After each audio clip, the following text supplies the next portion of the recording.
Alright, we're getting some upgrades. That's cool and all, Hammer down. I want to be... Yeah, so as we're recording this, the other big thing that happened this week is the voice actors union officially went on strike. Yep. They had basically... Well, not just the voice actors union, it's all of SAG-AFTRA. Yes, yes, the voice actors union is actually like a sub-union chapter of the Actors Guild of SAG. Screen Actors Guild is what that stands for. But they announced Monday it was basically going to happen. They still had a negotiation date, but the information that's come out about the negotiations is pretty clear as to why they just said, yeah, we're going to be striking Friday, get ready with that. Yeah, well, the things that they said were pretty damning. Yeah, the game industry has pretty much just ignored them and considered this like a non-issue. And they're banking on that no one will care. And they do have two things in their favor, okay? There is, I think there is a good majority that aren't going to care. That the games they play, or what they play a game for, they're just skipping dialogue scenes and getting to games, and it doesn't really matter as much to them, right? Whereas, like, what we're playing now would be fucking terrible to have, like, shitty, like, you just don't do this. But I think that's what the game industry is like, okay, fine, the next Transformers game sits. The next GTA, who gives a crap, right? Right. Red Dead Redemption, who gives a crap? You know, we'll just get anybody in here.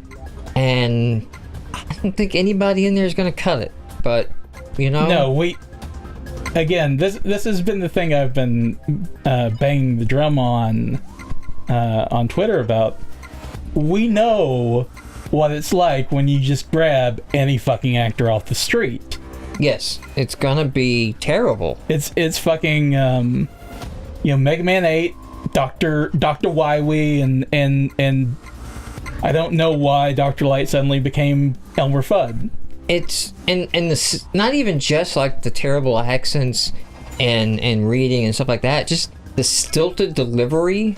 Yeah. You know, things like that. But I do think there's a portion that aren't going to care. So I think they're right on that. I don't know how big that portion is, but I don't think that size number is in the voice actor's favor. The other thing I don't think is in the voice actor's favor is they struck on games that went into development after February 15th. 2015, excuse me. And so a lot of games that are coming out this year and next year, right? Yeah. Are already been in development longer than February 2015. Yeah, I think even earlier in this week they announced the cast for Persona 5. There's no sting, right, to this during the time of the strike, right? Yeah. There's no sting to anybody's bottom lines. Christmas goes ahead as planned. 2017, for the most part, is going to go ahead as planned, right? This isn't until 2018 that any of these games, because they're when they're on strike, okay, they targeted the large studios. Yeah. I get annoyed when indies start jumping up and getting upset of like that. I'm like, dude, you're not even in the conversation, okay? Your little, like, Jonathan Blow complained a lot about them the last time the Performance Matters stuff was going around. And this is the same issues, by the way. Has Jonathan Blow ever even used voices in any of his games? Yes, he used them in The Witness. And they're good. They're really good bits and audio recording logs that you find of conversations between people and stuff like that. Whether they were SAG, I don't know. Kind of beside the point at present. But it is really beside the point because The Witness is not doing the numbers that triggers... See, here's the thing. Members of the Screen Actors Guild, they still go do indie passion projects. Yeah. Okay? Sometimes it's just completely non-union, you know? Yeah. And then sometimes they do it for what's called scale, which is basically Tom Hanks taking the union minimum payment required for an actor, you know? Yeah. And it's an ecosystem we need in video games, because what it allows is it allows an indie developer, it allows a small-time director, it allows some new young artist, right? Yeah. Who has a damn good idea for the other talent in the industry to go, I want to help make this a thing. I want to do the art. I want to do the voice acting. Like, your passion project, I'm passionate about too. Yeah. And because I'm getting my royalties off of Grand Theft Auto, off of Overwatch, right? Right. I can afford to go in for scale, right, on your little project. To go in for, you know, nothing, basically. Yeah. And do that because I do that. I think a lot of the complaints the industry workers have, the artists, the developers, come from a place of they don't get any of these benefits either. And to that, it's just like, it's because y'all need to fucking unionize. I don't think it's necessary for what I do, right? So I work as a corporate developer. I'm in corporate world writing business code. Yeah. Don't really think it's necessary that I unionize. Paid really well. Compensation is fair across everyone. Hell, we're making more than most, right? Right. And there isn't anything to solve. And we're high in demand right now. Every office is like free coffee and Cokes and sodas and bring your dog and, you know, like all the lifestyle things are there, right? Yeah. I mean, somebody comes up and it's like, I get a recruiter talking to me and they're like, hey, could you be honest with me? I've been trying to fill this 3-month contract and, you know, for like months now. I can't fill it. And I was just looking at them, I'm like, nobody's going to work a 3-month contract. There's no health insurance. There's no 401k. It's only for 3 months. Why would I do that when I have all these jobs of full-time positions available, you know, to somebody in programming? Right. So programmers in the corporate world, not a problem. Programmers in the game world, huge problem. Okay, crunch is still a thing, and it's gone from this like company mandated crunch, because that's gotten dicey lately, to this peer pressure crunch, right? Of like, okay, it's not mandated, but you know, we'll buy dinner for everybody who comes in, and then it's like, if you're on a team, right? Yeah. And everybody but you's coming in this weekend, working all weekend to get it out, because the game needs to ship on time, and we really want the game to be good, because these people do care, right? People who work on a game do not want a shit game. Even the shitty games, nobody wanted to make a shitty game, right? Yeah. Even if they were making the Barbie dollhouse game, right? Nobody wants to ship a bug. And they will come in on their free time to fix that. And if you have a culture that's doing that, you have pressure on the other people who are like, I really don't want to come in this weekend. What are you going to do this weekend? You know, like, oh, you must have a wedding or something? And like, no, I just want to chill. Like, you don't want to say that, right? Like, I've got shit going on at home, and, you know, it's like, oh man, I don't have a reason, and now I'm just going to feel shitty for letting everyone down, you know, taking advantage of most people don't want to let other people down. Do you think about this, John? Are you familiar with the things that lead you to overhelp and overextend yourself? I am. Just, yeah, and it's shitty when you allow a culture at your company knowing that it's going to encourage that behavior. That the culture is like, you don't have to say work overtime because everybody's doing it, puts pressure on everybody else to keep doing it. And crunch time still exists. And when you hear a deadline, like a game, like, oh shit, what was it? The Last Guardian. Yeah. Right? Yeah. When that slipped, okay, what I'm thinking is, everybody was crunching hard, let's say the last 6 months. Yeah. Get that fucker on this date. Now just got that 6-month crunch extended to a year crunch. Because they slipped that date out, the minimum slip they could do. Yeah. They counted for crunch in that calendar. And the only way that you're gonna fix that is you need collective bargaining. And the other thing is too, the developers and the artists, right? Game studios go under, budgets get blown. Like everybody at THQ lost their jobs because they made a piece of plastic crap, right? That little you draw tablet. Yeah. That sank the company more than anything else, right? All the Saints Row team at Volition and all that are losing their jobs because somebody in marketing thought, let's make a piece of plastic crap, right? Yeah. Like this is all and the rage. That's just gonna happen. It's a creative industry. Risks are gonna be taken. They're not gonna pan out. People are gonna lose jobs. That's kind of what royalties make up for, you know? Yeah. Like to help you get through the months when you're between jobs or between projects, somewhat. Also, Saints Row 4 is still selling copies. Yeah. Still goes on bundles, still goes on discount. Still a really fucking good game.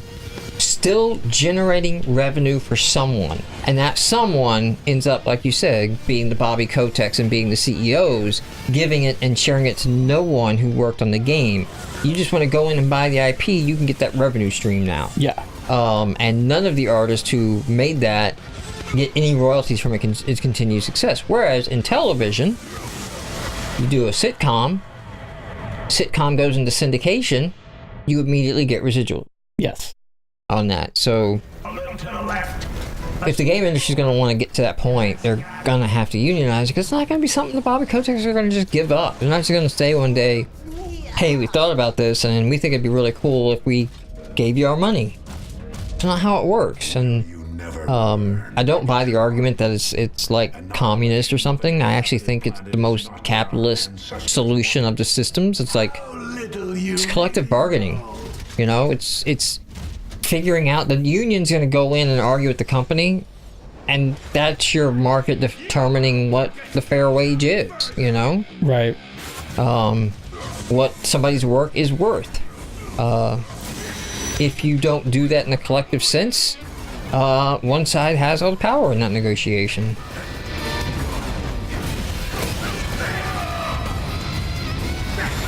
Well, Grimlock 2016. I'm out. Hashtag Grimlock 2016. Of the things that I think are working in the voice actor's favor, a lot of these characters, they're memorable because of their performances. And it's why, like, Peter Cullen was asked to do Optimus Prime for the movies. They could have had... They could have gotten anyone. Yeah. Someone who could even do an impersonation of Peter's voice. Or somebody that was just, a big name that you could put on the movie trailer. But they didn't. They went with the guy that people associated with that role. And the performance that, people... most identified with. And that's not to say anything bad about anyone else who's done the role but it's just it's not the same, and it's a matter of just a combination of nostalgia and everything else. But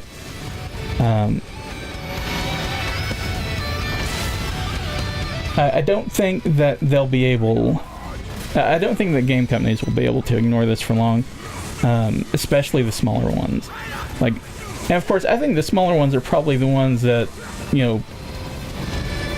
would be more willing to play ball. I don't think they have any smaller studios on the list, unless the smaller studios were going through... There is a... agency that contracts out voice actors. Yeah. That is in the list because they contract, and if you go look at their list, it's a lot of like iOS Pony Adventure thing, because they listed actual games that you can go look at. And the problem about the list of the games is they're so far out, they can only list them by code name. Yeah. So you can look at this and go, is Project Alligator a Call of Duty? Because it's under Activision. But they wouldn't call it yet the next Call of Duty game because they'd be tight-lipped about it.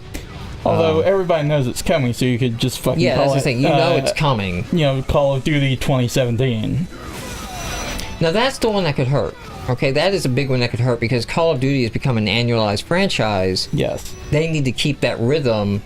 3-month delay due to a strike is damning to that project. Most other projects can fuddle with their dates because they're not close enough to care.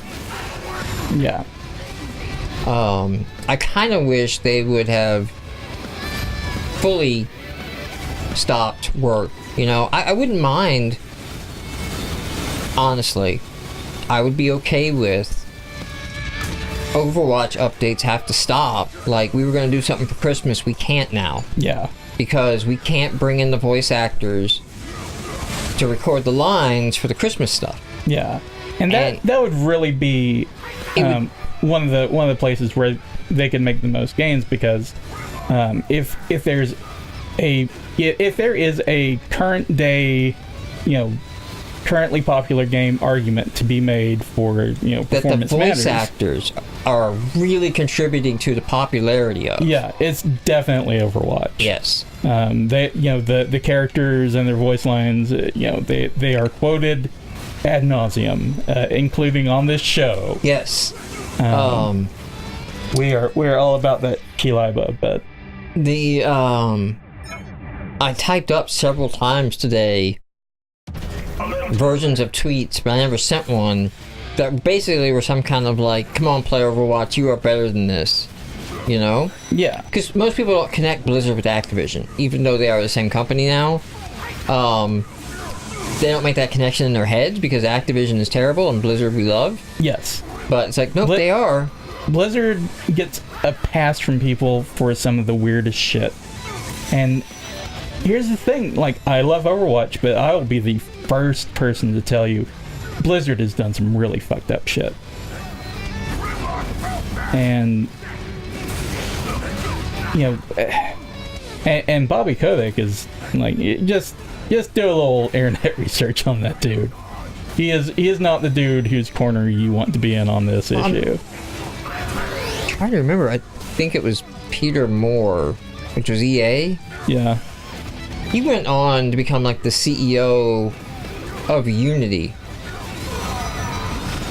That's always like a weird thing for me to think about, Yeah. Of like, man, Unity was this cool little upstart company, and then you just hired one of the devil's minions. Yes, you sure did. I think it's Peter Moore. Yeah, I could be wrong. Could be somebody else. EA. Well, I'm trying to think which one. I know Peter Moore was EA and Xbox. But I'm trying to think who went to Unity. You know what? We've gone a little long, but just to keep this contained to an episode, so you don't have like us not going off on this for 3 episodes. Because we definitely could and would.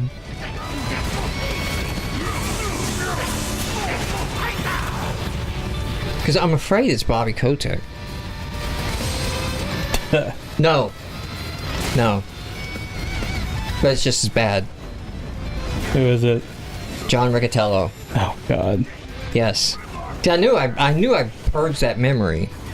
I knew I blocked it for a reason. EA. I was right with EA. Yeah. Peter Moore's the current one. Yes. Yeah. But yeah, it's like, man, John Riccatello's the guy that came there, and you just wait for like the microtransaction development environment for Unity to come. Yeah. But all right, fuck this guy. See everybody next episode.